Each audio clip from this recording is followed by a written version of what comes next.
한 주의 시장 체크 주간 포커스 테마로 시작을 해보도록 하겠습니다. 이번 주 시장 어떻게 주목할 만한 이슈 어떤 것들이 있었을까요?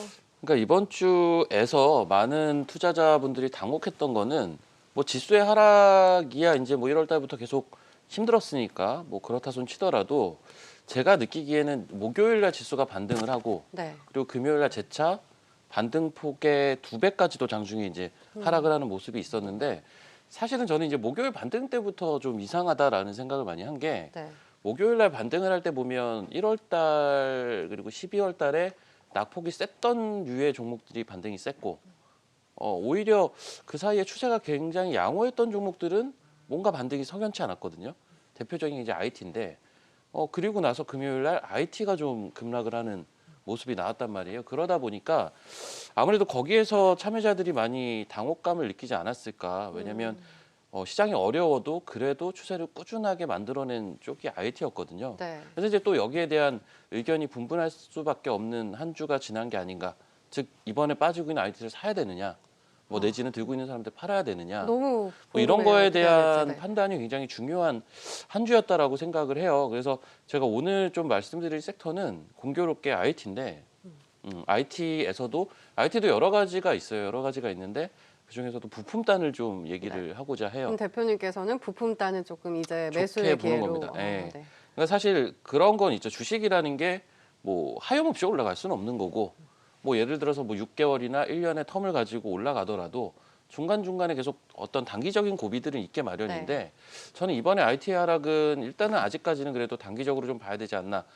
그래도 금요일 날 하락폭이 좀 컸기 때문에 다음 주 초반에 좀 봐야 되는 부분들이 있겠지만 아직까지는 크게 이 IT가 이제 끝났다라고 보기는 좀 어렵다라고 생각하는데 지금 사실 좀 하락폭이 있었던 IT는 대부분 반도체 쪽이었고 네. 제가 말씀드리려고 하는 IT 부품 같은 경우는 반도체라기보다는 어떻게 보면 이런 거죠. 그러니까는 원래 이제 반도체라든지 내지는 대부분의 IT 부품이나 하드웨어나 쓰이는 분야들이 다 있게 마련인데 즉 우리가 이 쓰이는 분야들을 전방 산업이라고 부릅니다. 그런데 전방 산업이 새롭게 생겼거나 내지는 기존에 있던 전방 산업이 갑자기 늘었거나 규모가 이렇게 됐을 때는 당연히 낙수 효과라는 것들을 이 부품이나 하드웨어 업체들은 볼 수밖에 없는데 일단 증시의 움직임, 시세의 움직임과는 별개로 어떤 2022년부터 본격적으로 커질 만한 두 가지 큰 흐름은 자율주행과 그리고 메타버스.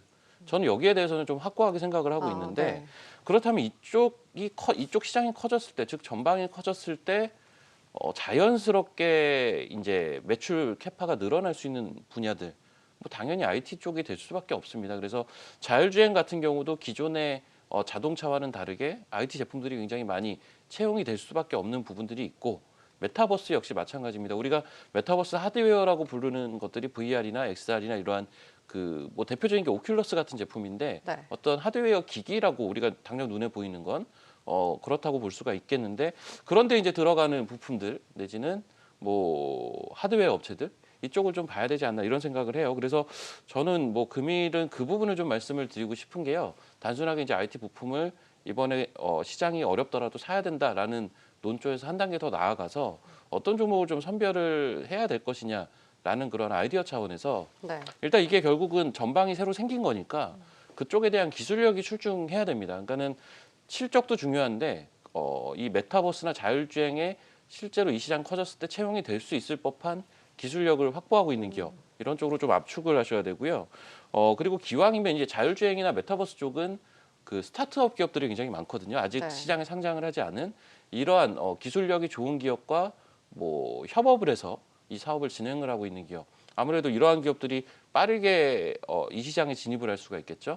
그리고 이제 마지막으로는 역시나 이 산업들은 대표적인 성장 산업군들이라 보니까 정부에서 지원을 해요. 얼마 전에 메타버스 지원 관련돼서도 발표가 났었잖아요. 그래서 소위 말해서 정부에서 주관하는 국책 사업 이력이 있는 기업들 이런 쪽으로 압축을 하시면 조금 더 더 좋은 종목을 선별할 수 있는 기회가 되지 않을까라고 보고 우리가 이제 시장이 빠진다고 그냥 막연하게 망연자실해 있을 게 아니라 어떻게 보면 그 다음 파동에서 내가 시장을 아웃퍼폼할 수 있는 것들은 무엇일까 한번 이 기회에 스터디를 하는 것도 또 좋은 그런 시간을 보낼 수 있는 또 생각이 되지 않을까 이런 판단을 하고 있습니다.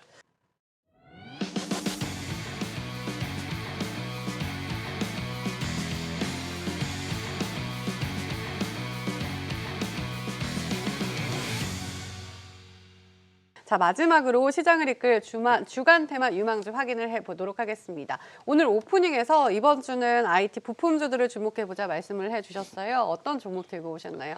오늘 말씀드릴 종목은 이제 동훈하나텍이라는 종목이에요. 네. 뭐 앞서 지금 코아시아도 잠깐 나왔잖아요. 근데 뭐 제가 어버반도체 얘기도 드렸고, 근데 이런 쪽, 그러니까는 IT 부품이나 뭐 이런 데서 제가 아까 LG전자도 되게 긍정적으로 얘기를 했잖아요. 네.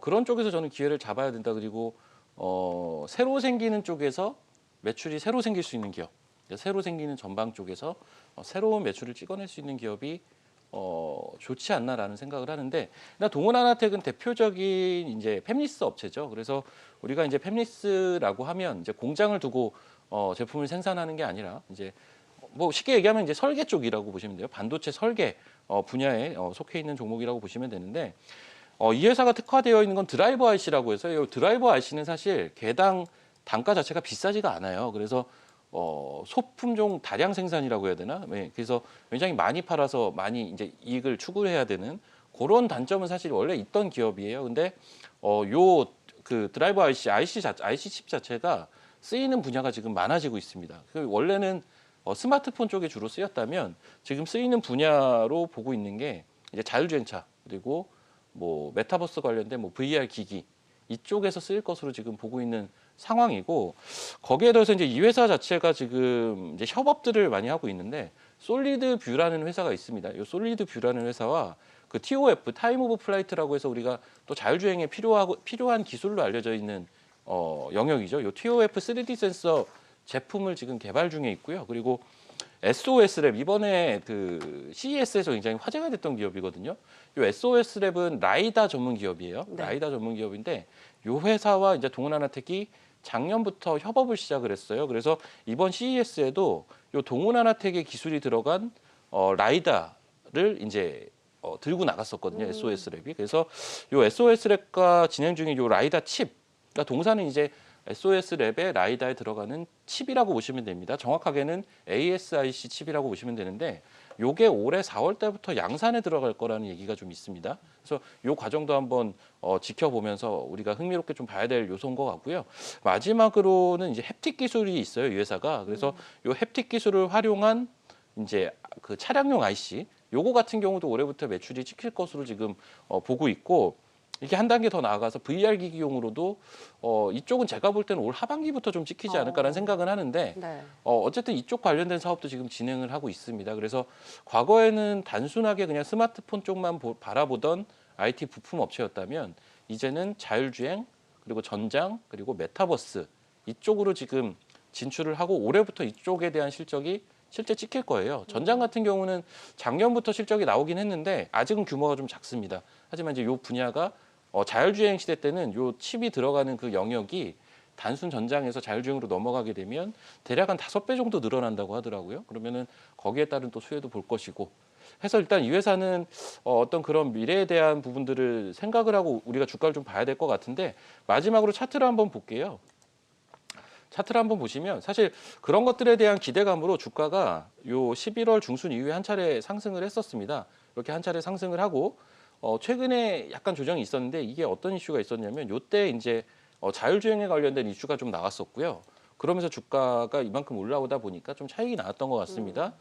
그런데 이제 주가가 다시 요 내려온 요 바닥 구간, 그리고 요때 이제 고점 구간, 요런 중요 가격대에서 지금 저는 지지가 되고 있는 게 아닌가라는 판단이 좀 들어요. 그래서 네. 다시 한번 이 저점이 올라가고 고점이 올라가는 파동이 좀 나온다면 최근에 기록했던 단기적인 고점은 좀 빠르게 돌파가 또 가능하다, 뭐 이런 판단이 좀 들거든요. 그래서 어제 같은 시장에서도 이게 IT 부품임에도 불구하고 플러스권에 마감을 했다라는 것도 좀 시사하는 바가 있다라고 판단이 들고요. 그래서 지금 가격대는 굉장히 괜찮은 가격대다라는 생각이 들고요. 이 종목에 대한 제가 이제 요즘 시장도 어수선하니까 손절가까지는 말씀을 드릴게요. 7,000원대 중반이 깨지면 조금 느려질 수 있을 겁니다. 그래서 손절 대응에 대한 부분은 7,000원대 중반이라고 보시면 되고, 매수는 뭐 현재가부터 가능하지만 나는 눌렸을 때 매수하고 싶다면 최대한 8,000원에 가깝게 매수를 하시면 좋을 것 같고요.